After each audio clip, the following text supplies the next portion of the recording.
On Mother's Day, my daughter-in-law texted me, "You're not a real mother, just a burden." I stared at those words on my phone screen, reading them over and over until they burned themselves into my memory. The cruelty of it took my breath away, but what hurt even more was that I wasn't really surprised. I'm Patricia, and at 64, I thought I'd seen every way a person could be made to feel small. But Amanda, my son Christopher's wife, always managed to find new depths of meanness that caught me off guard. The text had come at 10:30 in the morning while I was watering the small herb garden outside my tiny apartment. I'd moved here 2 years ago after giving up the family home to Christopher and Amanda, thinking it would help them financially and maybe, just maybe, earn me some appreciation. Instead, it seemed to make them see me as even more of an inconvenience. I sat down heavily on my little patio chair, my hands shaking as I held the phone. The message continued. "We're having a proper Mother's Day celebration at Riverside Gardens Buffet." Before we continue, comment where you're watching from and subscribe to the channel.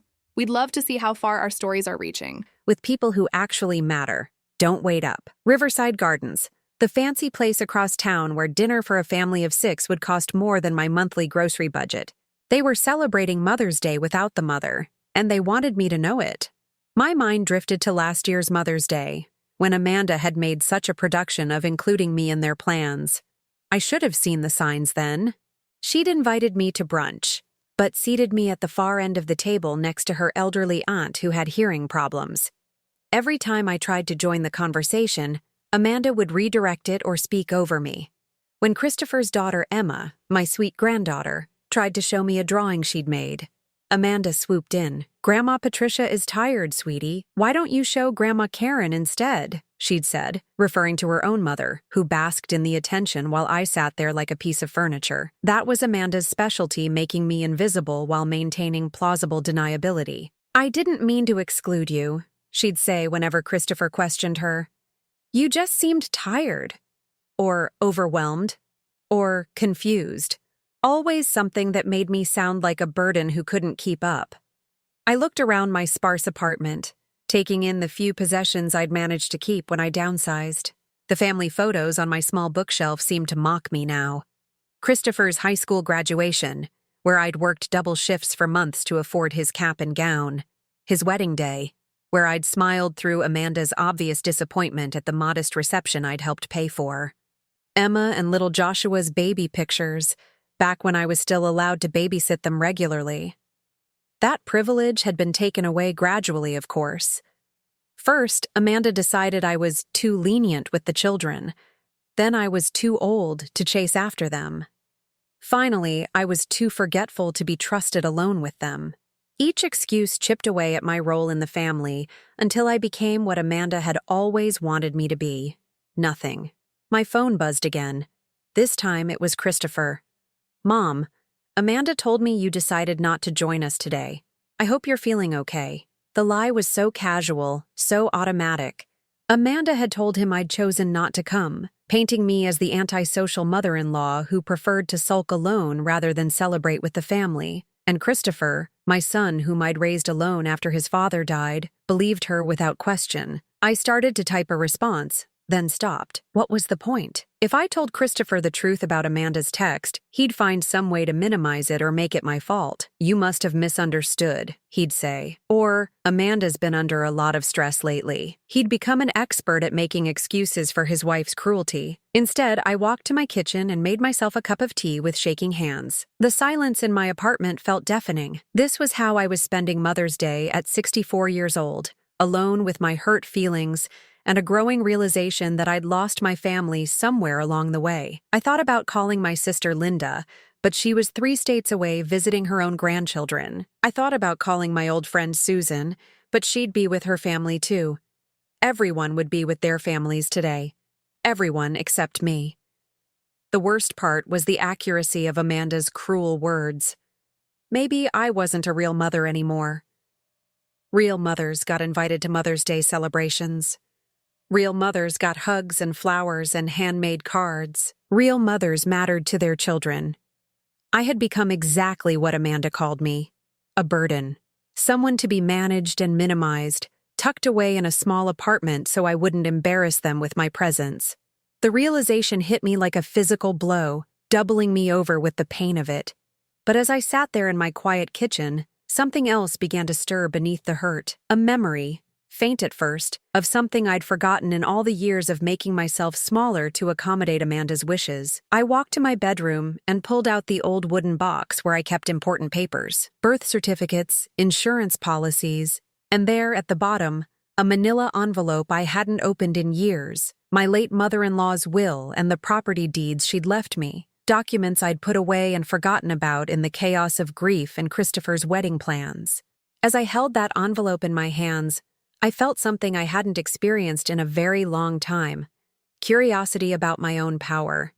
Maybe it was time to remember who I was before I became the woman who apologized for existing.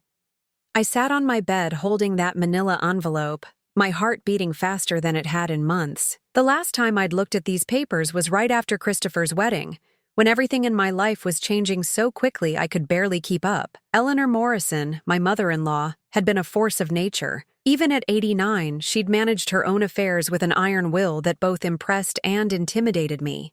When she passed away just 6 months before Christopher's wedding, I was drowning in grief for both her and my late husband David, who died 3 years earlier.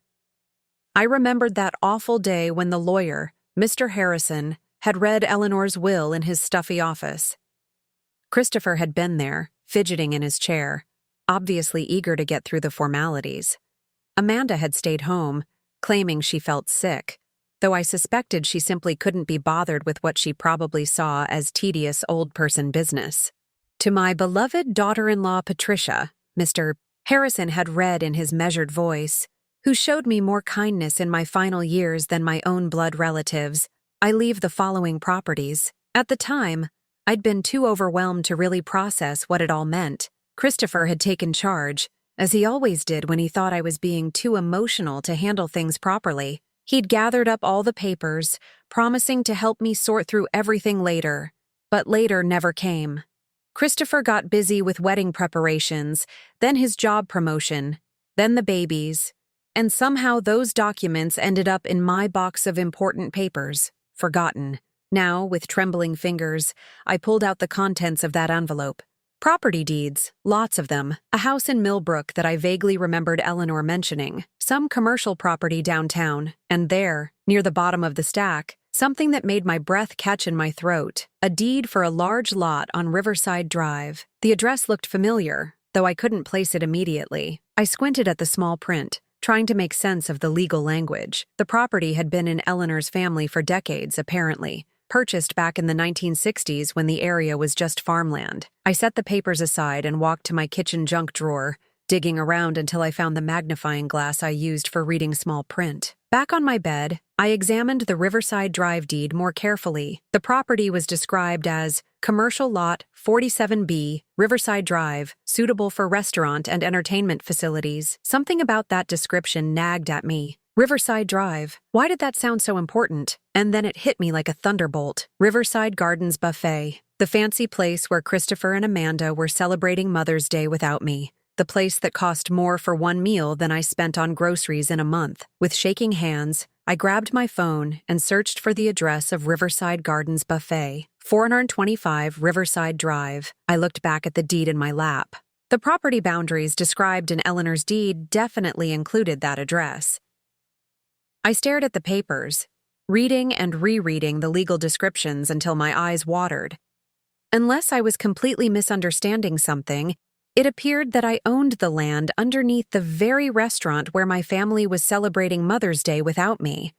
The irony was so perfect it almost made me laugh, if I hadn't been so close to crying. I thought about Eleanor, how she'd always seen right through Amanda's sweet act. During family dinners, when Amanda would make her little cutting remarks disguised as concern, Eleanor would give me a knowing look across the table.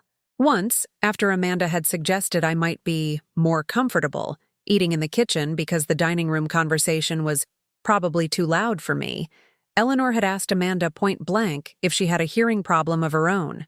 Because, Eleanor had said in her no-nonsense way, Patricia seems to be following our conversation just fine from where I'm sitting. Eleanor had never liked Amanda, though she'd been too polite to say so directly. But there were signs. The way she'd always made sure to include me in conversations when Amanda tried to talk over me. How she'd insist on sitting next to me at family gatherings, creating a buffer against Amanda's subtle hostility. I remembered one conversation we'd had, about a year before Eleanor passed away. We were sitting in her garden, watching Christopher push little Emma on the swing set he'd built for her.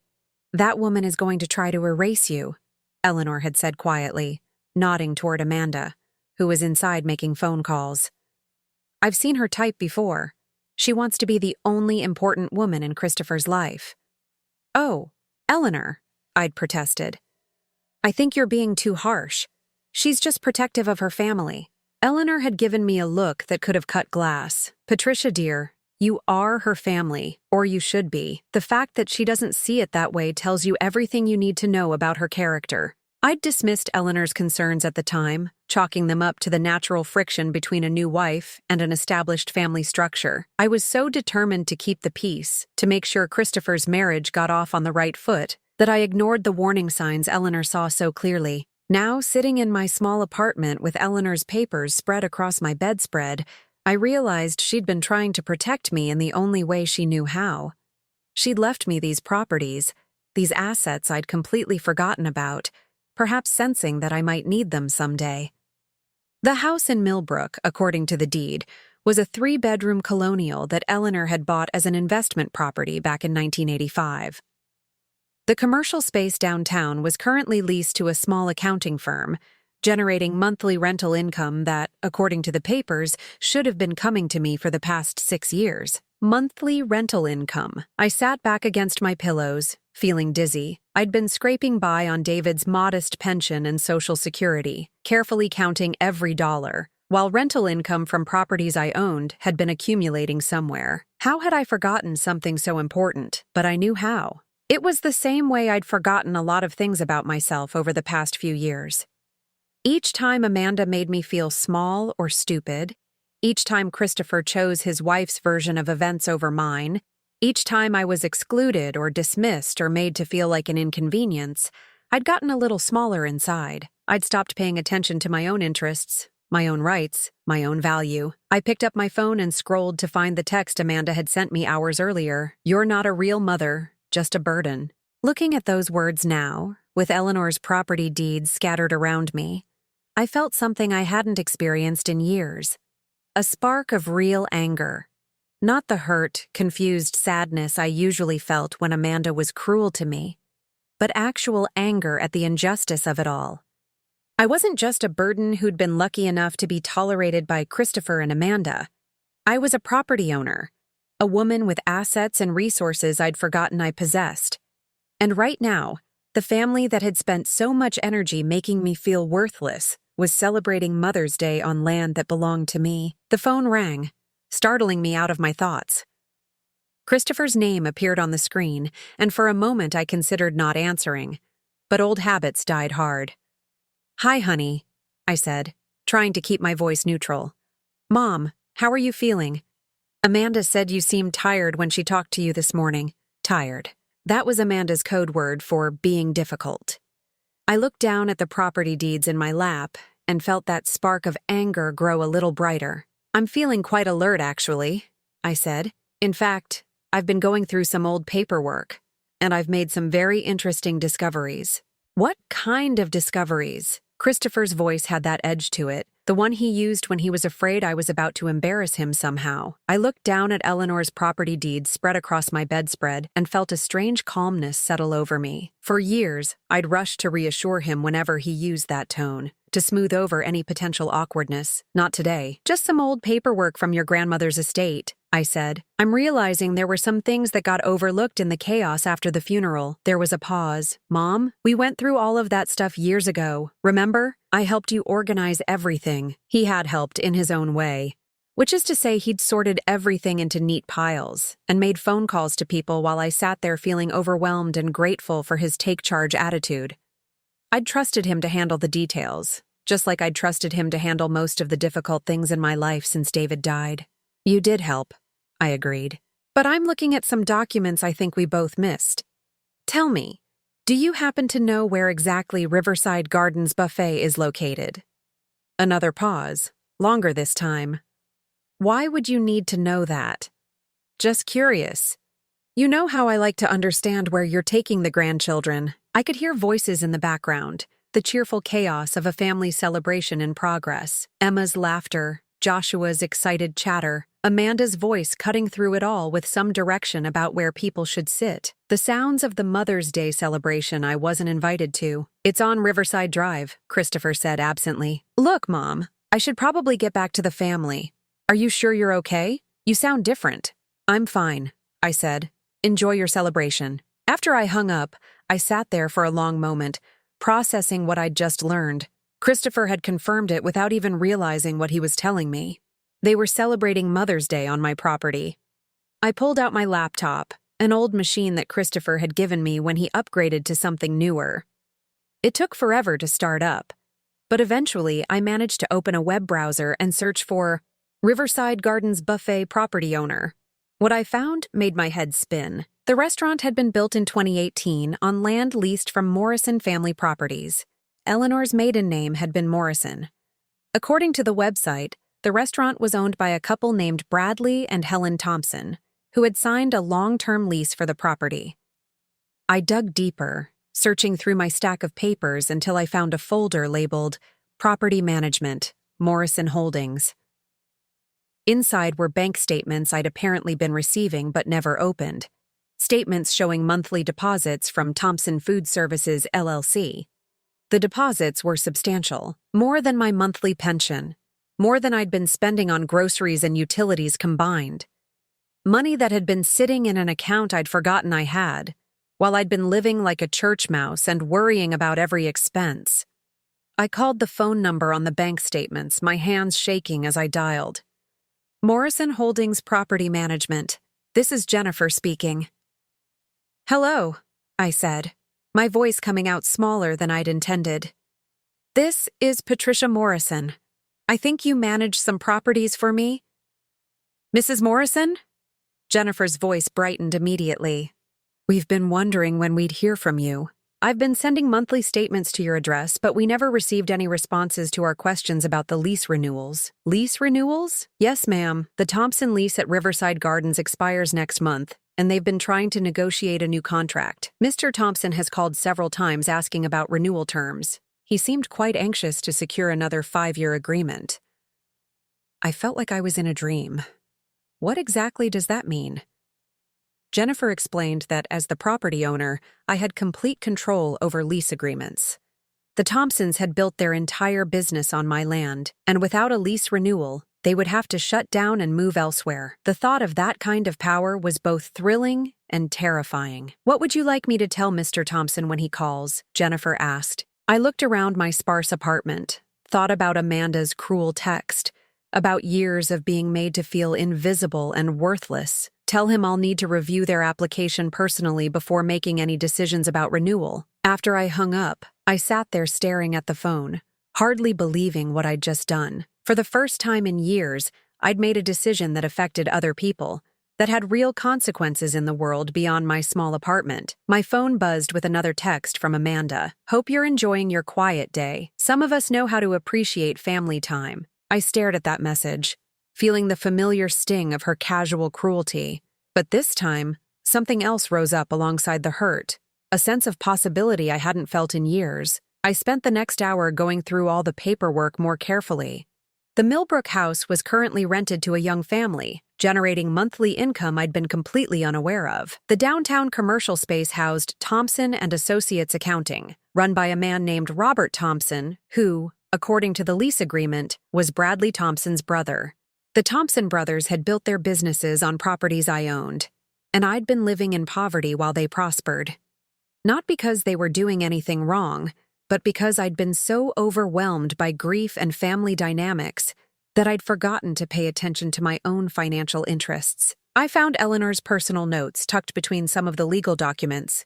In her careful handwriting, she'd written, Patricia needs these more than she knows. That girl Amanda has plans, and they don't include room for Patricia's dignity. These properties should give her options. Eleanor had seen it all coming. She'd known that Amanda would try to make me irrelevant, and she'd tried to give me the tools to fight back. I'd just been too beaten down to recognize the gift she'd left me. There was more in Eleanor's notes. Observations about Amanda's behavior, concerns about Christopher's blindness to his wife's manipulation, and specific instructions about the property management company she'd chosen because they specialized in protecting elderly property owners from family interference. Jennifer's company wasn't just managing my properties, they were specifically trained to recognize when older clients might be vulnerable to financial abuse from relatives. Eleanor had chosen them deliberately, creating a buffer between my assets and anyone who might try to take advantage of my grief or confusion. I thought about all the times Amanda had suggested I might be more comfortable in a nursing home, or how she'd taken over managing my doctor's appointments because I was getting forgetful. She'd been systematically undermining my confidence in my own capabilities while having no idea that I possessed significant assets she couldn't touch. The irony was perfect. Amanda had been so focused on making me feel poor and dependent that she'd never bothered to investigate whether I actually was poor. She'd dismissed me as a burden based on my modest lifestyle, never realizing that the lifestyle was a choice born of habit and grief, not financial necessity. My phone rang again. This time it was an unknown number. Mrs. Morrison, this is Bradley Thompson from Riverside Gardens Buffet. I understand you own our property? His voice was nervous, almost panicked. Word traveled fast in small business circles, apparently. That's correct, I said, surprised by how calm I sounded. Ma'am, I hope we can discuss our lease renewal soon. We've built our whole lives around this restaurant, and we're hoping to continue our relationship with Morrison Holdings for many years to come. I could hear the desperation in his voice. In the background, I caught the familiar sounds of restaurant service, clinking dishes and muted conversations. Somewhere in there, my family was finishing their Mother's Day celebration, completely unaware that they were dining courtesy of the woman they'd deemed unworthy of inclusion. Mr. Thompson, I said slowly. I'm going to need some time to review your file before making any decisions about lease renewal. I'll have my property management company contact you next week. Of course. Whatever you need. I just want you to know that we run a quality establishment, and we've never been late with a rental payment. We've been model tenants. Model tenants who were currently hosting the family celebration that excluded their landlord. The situation was so absurd I almost wanted to laugh. After I hung up, I walked to my kitchen window and looked out at the gray afternoon. For the first time in years, I felt like I had choices, real choices that extended beyond deciding which generic groceries to buy or which bills to pay first. I wasn't just Patricia the burden anymore. I was Patricia the property owner, Patricia the landlord, Patricia the woman with options, and it was time to start acting like it. I spent the rest of Mother's Day reading every document in Eleanor's files, familiarizing myself with properties and income streams I'd forgotten I possessed. By evening, I had a complete picture of my financial situation, and it was nothing like the poverty I'd been living in. Between the 3 properties, I was earning more in passive income each month than most people made working full-time. The money had been accumulating in accounts I'd never accessed, managed by Jennifer's company, according to Eleanor's careful instructions. Monday morning, I called Jennifer back. Mrs. Morrison, I'm so glad to hear from you again. Did you have a chance to review the Thompson lease situation? I did, I said, feeling more confident than I had in years. I'd like to schedule a site inspection of the restaurant property. Today, if possible. Of course. What time works for you? I thought about it. Christopher would be at work, Amanda would be at her yoga class, and the restaurant would be relatively quiet between lunch and dinner service. How about 3 p.m.? Jennifer agreed to meet me there, and I spent the morning doing something I hadn't done in years, shopping for clothes that made me feel powerful. I used money from my forgotten bank account to buy a navy blue pantsuit and comfortable but elegant shoes. Looking at myself in the dressing room mirror, I saw a woman I'd almost forgotten existed. At exactly 3 p.m., I pulled into the parking lot of Riverside Gardens Buffet in the used car I'd bought that morning. Another purchase from my newly discovered funds, replacing the ancient Honda that barely ran. Jennifer was waiting for me with a clipboard and a warm smile. Mrs. Morrison, it's wonderful to finally meet you in person. Eleanor spoke of you often. She mentioned me to you? Oh, yes. She was very concerned about your well-being and wanted to make sure these properties would provide security for you when you needed it most. Bradley Thompson met us at the restaurant entrance, practically wringing his hands with nervousness. He was a stocky man in his 50s with worried eyes and the pale complexion of someone who spent most of his time indoors managing a business. "Mrs. Morrison, thank you so much for coming. I hope you'll find everything in good order." The restaurant was impressive, I had to admit. They'd transformed what had been an empty lot into an elegant dining establishment with crystal chandeliers and linen tablecloths. The Mother's Day decorations were still up, pastel flowers and cheerful banners celebrating family togetherness. I stood in the dining room where my family had celebrated without me just yesterday, feeling a strange mix of sadness and satisfaction. They'd excluded me from an event held on my own property. "This is beautiful work," I told Mr. Thompson, and his face lit up with relief. "We've put everything we have into this place." My wife Helen manages the front of house while I handle the kitchen operations. Our sons work here too. It's really a family business. A family business built on my land. The irony wasn't lost on me.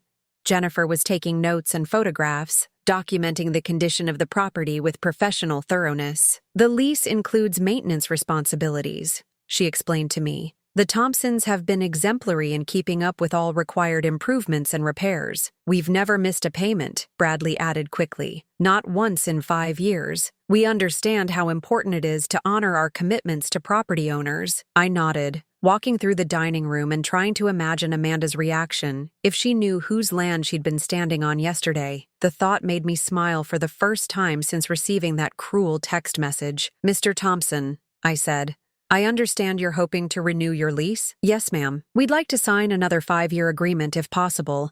We've been hoping to expand our catering services, maybe add a private dining room. This location has been perfect for our business." "And what would happen if I decided not to renew?" The color drained from his face. "Well, we'd have to close down, I suppose. We've invested everything in the build-out here. The equipment, the renovations, all of it is custom-fitted for this space. We wouldn't be able to move it to another location." Jennifer was watching me carefully, probably trying to gauge my intentions. Eleanor had trained her to protect elderly property owners, but she also understood the business relationships involved. "I'll need some time to consider your application," I said. "There are some personal factors I need to take into account." "Personal factors?" Bradley's voice cracked slightly. "Family considerations?" I said vaguely. "I'll have my property manager contact you with my decision by the end of the week." After we left the restaurant, Jennifer and I sat in her car discussing the situation. "Mrs. Morrison, may I ask what your concerns are about the lease renewal? The Thompsons have been ideal tenants by every measure we use." I looked back at the restaurant, thinking about Amanda's text message and years of subtle cruelty. "Jennifer, what would happen if I decided to terminate their lease?" "They'd have 30 days to vacate the property, but I have to ask why you'd consider that. They've been profitable tenants, and finding new renters for restaurant space can be challenging." "What if I wanted to use the property for something else?" Jennifer consulted her files. "You'd have that right as the owner. The lease agreement includes provisions for non-renewal if the owner has alternative plans for the property." I thought about it for a moment. The power to shut down the restaurant where my family had celebrated Mother's Day without me was intoxicating. But was it the right thing to do? "Tell me about the Thompsons' finances," I said. "How dependent are they on this location?" "Completely dependent. They invested their life savings in the build-out. Bradley told me once that if they lost this lease, they'd probably have to declare bankruptcy and start over somewhere else." The weight of that responsibility settled on my shoulders. These people had built their entire livelihood on property I owned, and they'd done nothing wrong except provide a venue for my family's cruelty. But then I remembered Amanda's words, "You're not a real mother, just a burden." I remembered years of being made to feel small and insignificant, of watching my role in the family shrink until I became invisible. "I want to make them an offer," I said finally. "What kind of offer?" "I'll renew their lease for another 5 years, but I want to add a clause. No private parties or events featuring the Morrison or Patterson families without my explicit written permission." Jennifer blinked. "That's a very unusual requirement. Can it be done legally?" Yes, property owners have the right to include reasonable restrictions in lease agreements. But may I ask why? I looked at her kind face and decided to tell her the truth. My daughter-in-law hosted a Mother's Day celebration here yesterday. She specifically excluded me from the event, then sent me a text message calling me a burden. They celebrated on my property while treating me as if I didn't exist. Understanding dawned in Jennifer's eyes. "Oh, Mrs. Morrison, I'm so sorry." "I don't want to destroy the Thompsons' business," I said. "They've done nothing wrong. But I do want to make sure my own family can't use my property to humiliate me again." "That seems perfectly reasonable," Jennifer said. "We can draft an amendment to the lease that prohibits events hosted by specific family members without your consent." "Good. And Jennifer, I want you to be very clear with Mr. Thompson about who owns this property. Make sure he understands exactly who his landlord is." That evening, I was preparing dinner in my small kitchen when my phone rang. Christopher's name appeared on the screen, and this time he sounded different, confused and slightly panicked. "Mom, I just got the strangest call from the restaurant where we had Mother's Day dinner yesterday." "Oh, what kind of call?" The owner called to apologize. "He said there had been some kind of miscommunication with his landlord, and he wanted to make sure we hadn't been inconvenienced by any issues with the property management." I stirred my soup calmly. How strange. He kept asking if we knew the property owner personally. He seemed really concerned about something, but he wouldn't say what exactly. "Do you know anything about this?" I thought about my answer carefully. I know that property ownership can be complicated, especially when family relationships are involved. "What does that mean?" "It means that sometimes people don't realize who they're dealing with," I said. "Sometimes they make assumptions about someone's importance or value, and those assumptions turn out to be wrong." There was a long pause. "Mom, you're talking in riddles. Are you feeling okay?" "I'm feeling clearer than I have in years," I said. "How was your Mother's Day celebration, by the way?" Amanda seemed to think it went well. "It was nice," he said cautiously. "We missed you, though." "No, you didn't," I said quietly. "But you might start to." After I hung up, I sat in my small apartment surrounded by Eleanor's papers and felt something I hadn't experienced in years: anticipation. Tomorrow, Bradley Thompson would receive his lease renewal with its very specific restrictions, and he would understand exactly who controlled his business's future. And soon, very soon, Christopher and Amanda would understand it too. The call came on Wednesday afternoon, just as I was reviewing the final draft of the Thompson lease agreement. Christopher's voice was strained, carrying an edge of panic I'd never heard before. "Mom, we need to talk. Can Amanda and I come over tonight?" "Of course," I said, though my heart was racing. "Is everything all right?" "I don't know. That's what I'm trying to figure out." They arrived at 7 o'clock sharp, and I could see the tension between them the moment they walked through my door. Amanda's usual composure was cracked around the edges, her smile too bright and her movements too quick. Christopher looked like a man trying to solve a puzzle with missing pieces. I served tea in my small living room, the same room where I'd discovered Eleanor's papers just days ago. Amanda perched on the edge of my couch like she was ready to flee at any moment. "So," I said, settling into my armchair with my own cup, "what brings you both here?" Christopher rubbed his face with both hands. "Mom, the strangest thing happened today. I got another call from that restaurant owner, Bradley Thompson. He said he needed to discuss some changes to their business policies with me personally." "What kind of changes?" That's what I couldn't understand. He kept apologizing and saying there had been complications with their lease renewal. Then he asked if I was related to Patricia Morrison. I sipped my tea calmly. "And what did you tell him?" "I told him you were my mother, obviously. But then he got even more flustered and started asking about our family's relationship with you. It was bizarre, like he was trying to figure out if we were on good terms or something." Amanda shifted uncomfortably on the couch. "Christopher, I'm sure it was just some misunderstanding. These small business owners get so paranoid about their leases. But that's not all," Christopher continued, ignoring his wife's interruption. "After I hung up, I started thinking about what you said the other night, about property ownership being complicated when family relationships are involved. So I did some research. My pulse quickened, but I kept my expression neutral. What kind of research? I looked up the property records for Riverside Gardens Buffet. Mom, according to the county assessor's office, that restaurant is built on land owned by Morrison Holdings, and the contact address for Morrison Holdings is... He pulled out his phone and read from the screen. This apartment complex. Your apartment. The silence that followed was deafening. Amanda's face had gone completely white, and she was staring at me like she'd never seen me before. Is it true? Christopher asked quietly. Do you own the property where we had Mother's Day dinner? I set down my teacup carefully. Yes. How? Amanda's voice came out as barely a whisper. Your grandmother left me several properties when she passed away, I said, looking directly at Christopher. Properties I'd forgotten about in all the chaos after the funeral.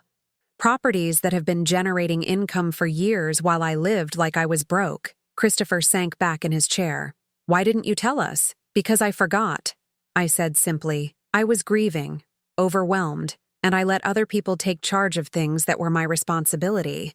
But recently, I've been remembering who I used to be. Amanda found her voice then, and it was sharp with something that might have been fear. You've been lying to us. No, I said firmly. I've been living quietly while you two made assumptions about my worth based on my modest lifestyle. There's a difference. But the Mother's Day dinner, Christopher was still trying to process it all. The Mother's Day dinner where your wife sent me a text calling me not a real mother and just a burden, I said. The celebration you held on my property while deliberately excluding me from it. Amanda's mouth opened and closed several times before any sound came out. I didn't know. Would it have mattered if you did? She didn't answer, which was answer enough. Christopher looked between us, clearly struggling to understand the full scope of what was happening. Mom, if you own that property, then you could have. Could have what? Shut down their business? Ruined their livelihood? Yes, I could have. And for a moment I considered it. I looked directly at Amanda. I sat in that restaurant on Monday, in the same dining room where you celebrated Mother's Day without me. And I thought about how satisfying it would be to watch you scramble to find a new venue for your next family gathering. Amanda's hands were shaking now.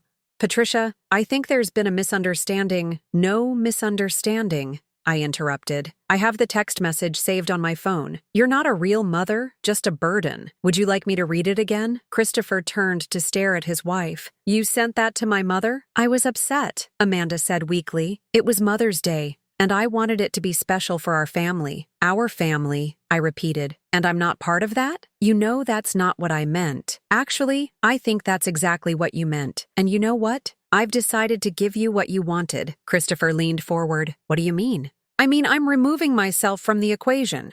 I've renewed the Thompson lease for another 5 years, but with a specific clause. No events hosted by the Morrison or Patterson families without my written permission. You wanted Mother's Day without me? Congratulations. Now you can have all your celebrations without me. Amanda stood up abruptly. You can't do that. That's vindictive and petty. I can do exactly that, I said, my voice steady and calm. I'm the property owner. And more than that, I'm a human being who deserves basic respect from her own family. Christopher was staring at his hands, his face flushed with what I hoped was shame. Mom, I didn't know Amanda sent that text. But you knew she excluded me from Mother's Day. You called and made excuses for her, just like you always do. I thought you had chosen not to come. Because that's what she told you, and you believed her instead of asking me directly. The room fell silent except for the ticking of my kitchen clock. Amanda was looking around my small apartment with new eyes, probably calculating the value of properties she'd never known I owned. Christopher sat with his head in his hands, finally seeing the pattern of behavior he'd been enabling for years. There's something else you should know, I said quietly. The commercial building downtown where Thompson and Associates Accounting has their office? I own that too. Bradley Thompson's brother Robert has been paying rent to me for 6 years. Amanda made a small, choked sound. And the house in Millbrook where that nice young family lives? Mine as well. Between the 3 properties, I've been earning more in passive income each month than most people make working full-time. Money that's been accumulating while I clipped coupons and worried about my electric bill. Christopher finally looked up at me. Why were you living like you were poor? Because I thought I was poor. Because when your father died, I was overwhelmed and scared, and I let other people make decisions for me because I forgot that I was capable of managing my own affairs. I paused, looking at both of them. And because neither of you ever asked if I needed help. You just assumed I didn't have anything to contribute. That's not true, Amanda protested. Isn't it? When was the last time either of you asked for my opinion on anything important? When did you last treat me like someone whose thoughts and feelings mattered? Another silence, longer this time. What do you want from us? Christopher asked finally. I want you to understand that I'm not the burden your wife thinks I am.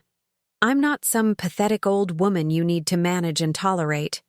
I'm a property owner, a woman with resources and options, and I'm tired of being treated like I'm invisible. Amanda was crying now, but they were the angry tears of someone caught in wrongdoing rather than genuine remorse. This isn't fair. You let us believe you were struggling financially. I was struggling financially in my own mind, but that's not the point. The point is that you treated me badly because you thought you could get away with it, because you thought I had no power to do anything about it. Christopher stood up slowly. Mom, I'm sorry. I really am.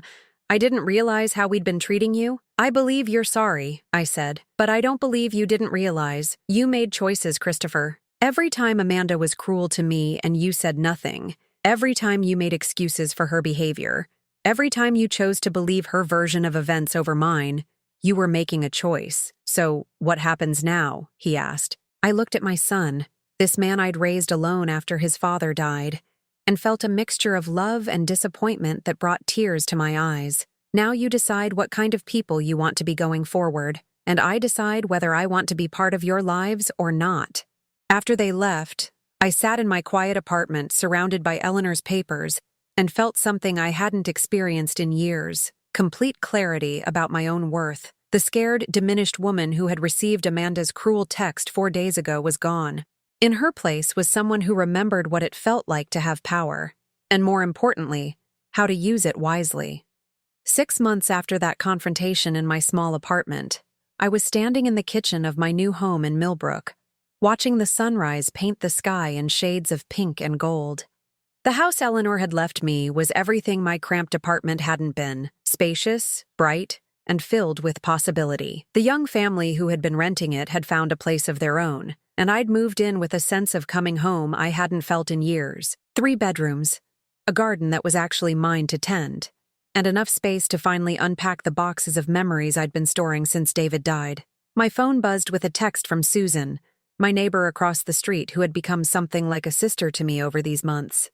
Coffee's ready when you are. Margaret is already here complaining about her roses. I smiled, slipping my feet into garden clogs and heading across the street to Susan's kitchen, where Margaret Chen from the corner house was indeed holding court about her ongoing battle with aphids. These women had welcomed me into their circle without question, treating me like I'd always belonged here. Patricia, Margaret called as I walked in, tell Susan that coffee shop in town makes terrible scones. She refuses to believe me. The scones are fine, I said, accepting a mug from Susan. You just have impossibly high standards for baked goods. It was the kind of easy, comfortable banter I'd forgotten was possible. These women saw me as Patricia the neighbor, Patricia the friend, Patricia the woman who made excellent banana bread, and always remembered birthdays. Not Patricia the burden or Patricia the obligation. I'd been living here for 4 months now, and every day I discovered something else about myself I'd forgotten. I loved cooking for people who appreciated it. I enjoyed gardening when it wasn't just a chore to maintain someone else's property. I was actually quite good at managing finances when I paid attention to them. Jennifer had helped me restructure my property holdings into a trust that would protect my assets and provide steady income for the rest of my life. The numbers were substantial enough that I'd been able to make some changes I'd never thought possible. I'd donated money to the local library to expand their senior programming. I'd funded a scholarship at the community college for students returning to education later in life. I'd even bought a small cafe in town, not because I needed the income, but because I liked the idea of creating a gathering place for people like me who had found themselves starting over. How's the cafe renovation going? Susan asked, as if reading my mind. Robert thinks we'll be ready to open next month, I said. Robert Williams was a retired contractor who had become my project manager and, if I was being honest, something more than just a business partner. He was kind and funny and treated me like a woman worth knowing. Not a problem to be solved. Is Robert the one taking you to dinner tomorrow night? Margaret asked with a knowing smile. We're discussing the final details of the cafe setup, I said primly, though I couldn't hide my own smile. The truth was, Robert and I were discussing a lot more than cafe details these days. At 66, I was discovering that romance didn't end with widowhood, especially when you found someone who saw you as an equal partner rather than a responsibility to manage. After coffee with the neighbors, I drove to the cafe to check on the progress. The space was transforming beautifully, with warm colors and comfortable seating that invited conversation. I'd named it Eleanor's Place, in honor of the woman who had seen my potential even when I'd forgotten it myself. Robert was there supervising the installation of new light fixtures, his tool belt hanging on his lean frame in a way that still made my heart skip a little. At our age, physical attraction felt both surprising and sweetly familiar. "Morning, beautiful," he said, kissing my cheek in the casual way that had developed between us over the months. "Wait until you see these lights turned on." He flipped the switch, and the cafe was bathed in warm, golden light that made everything look welcoming and homey. It was exactly what I'd envisioned. "It's perfect," I said, meaning it. "Just like its owner," Robert said. And I felt that flutter of happiness that had become familiar whenever he looked at me like that. We spent the morning discussing final details about the opening, but my phone kept buzzing with calls from a number I'd been ignoring for weeks. Christopher had been trying to reach me regularly since our confrontation, but I hadn't been ready to talk to him. "You should probably answer that," Robert said gently. He knew the whole story about my family situation, had listened without judgment as I worked through the hurt and anger of those years of being dismissed. I finally picked up on the fourth call. "Mom." Christopher's voice was subdued, different from the confident tone I'd grown used to. "Please don't hang up. I'm listening. I've been thinking about what you said, about the choices I made. You were right. I did choose Amanda's version of events over yours, and I'm ashamed of that." I leaned against the cafe counter, watching Robert tactfully move to the other side of the room to give me privacy. "What's changed?" I asked. "Everything," Christopher said quietly. "Amanda and I are getting divorced." I felt a mixture of sadness and vindication. "I'm sorry to hear that." "Are you? Really?" I considered the question honestly. "Yes, I am. I never wanted your marriage to fail, Christopher. I just wanted to be treated with basic respect. I know that now. I've been in counseling, trying to understand how I let things get so bad between us. The therapist helped me see patterns I'd been blind to for years." "What kind of patterns?" How Amanda isolated me from people who cared about me. How she trained me to see criticism of her as disloyalty to our marriage. How I gradually stopped trusting my own judgment about right and wrong. I closed my eyes, feeling the weight of his words. Christopher had been manipulated too, in his own way, though that didn't excuse the hurt he'd caused me. "Where are Emma and Joshua in all this?" I asked. "They're with me." Amanda moved back to her mother's house in Florida. She said she couldn't stand living in a town where everyone knew about her mistakes. That sounded like Amanda, running away rather than taking responsibility for the damage she'd caused. "I know I don't deserve it," Christopher continued, "but I'm hoping you might give me a chance to be a better son, to show you that I can be the man Dad would have wanted me to be." The mention of David hit me right in the heart. My late husband had been a good man, the kind who treated everyone with dignity regardless of their circumstances. He would have been horrified by the way I'd been treated in his son's home. "What would that look like?" I asked. "I don't know yet. I'm hoping you'll help me figure it out." After I hung up, Robert came over and wrapped his arms around me. "How are you feeling?" "Confused," I admitted. Part of me wants to forgive him immediately, and part of me is still too hurt to trust that he's really changed. "Both of those feelings make sense," Robert said. "You don't have to decide everything right now." That was one of the things I loved about Robert. He never pressured me to feel differently than I did, or move faster than I was ready to move. 2 weeks later, Christopher came to visit me in Millbrook. He arrived with Emma and Joshua, who ran to me with the uncomplicated joy of children who had missed their grandmother. Holding them again, smelling their little kid scents and feeling their warm weight against me, I remembered why this relationship mattered so much. Christopher looked around my new home with something that might have been awe. "Mom, this place is beautiful." "Thank you," I'm happy here. I can see that. He paused, watching his children explore the garden. You look different. Stronger somehow. I feel different. I feel like myself again. We talked for hours that afternoon. Really talked in a way we hadn't done in years.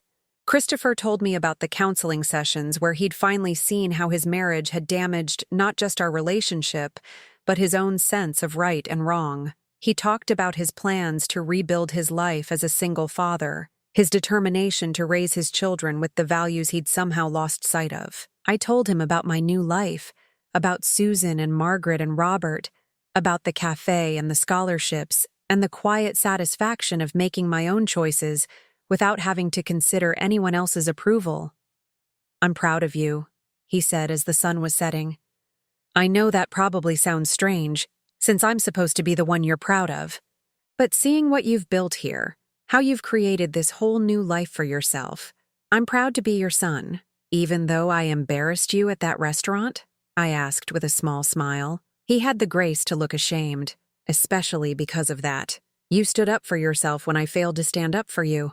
That took courage I don't know if I would have had. Before they left, Emma hugged me tight and whispered, Grandma, will you teach me how to make cookies like you used to? Of course, sweetheart. Anytime you want. As I watched their car disappear down my street, I felt something I'd almost given up on. Hope for a real relationship with my son and grandchildren. That night, Robert and I sat on my back porch, sharing a bottle of wine and watching the stars emerge in the clear country sky. Do you think you'll forgive him completely? Robert asked. I considered the question. I think forgiveness is a process, not a moment. But I'm willing to try, as long as he keeps showing me that he's learned from his mistakes. And if he doesn't, then I'll be sad. But I'll be okay. I've learned that I don't need anyone else's approval to have a good life. Robert squeezed my hand. That's the most attractive quality about you, you know. Your independence, the way you know your own worth. I laughed softly. It took me 64 years to figure that out.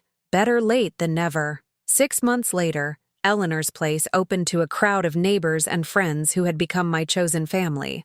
Christopher and the children were there, along with Susan, Margaret, and Robert's grown daughter, who had driven down from Boston to meet the woman who had captured her father's heart. The cafe was everything I'd dreamed it would be.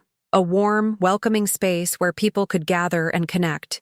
I'd hired Jennifer's daughter as my manager, and she had the same gentle efficiency her mother brought to property management. As the evening wound down, I stood behind the counter of my own business, in the town where I'd chosen to build my new life, surrounded by people who valued and respected me. It was a far cry from that small apartment where I'd received Amanda's cruel text message almost a year ago. Christopher approached the counter as I was wiping down tables. Mom, this place is incredible. Dad would have loved it. I think so too, I said. He always said I had good instincts about people and places. I just forgot to trust them for a while. I'm glad you remembered. Later, as Robert and I locked up the cafe together, he pulled me close for a kiss that tasted like wine and possibility. Any regrets? He asked. I looked around at my cafe, thought about my comfortable home, my genuine friendships, my slowly healing relationship with my son, and this unexpected love that had found me when I thought I was too old for romance.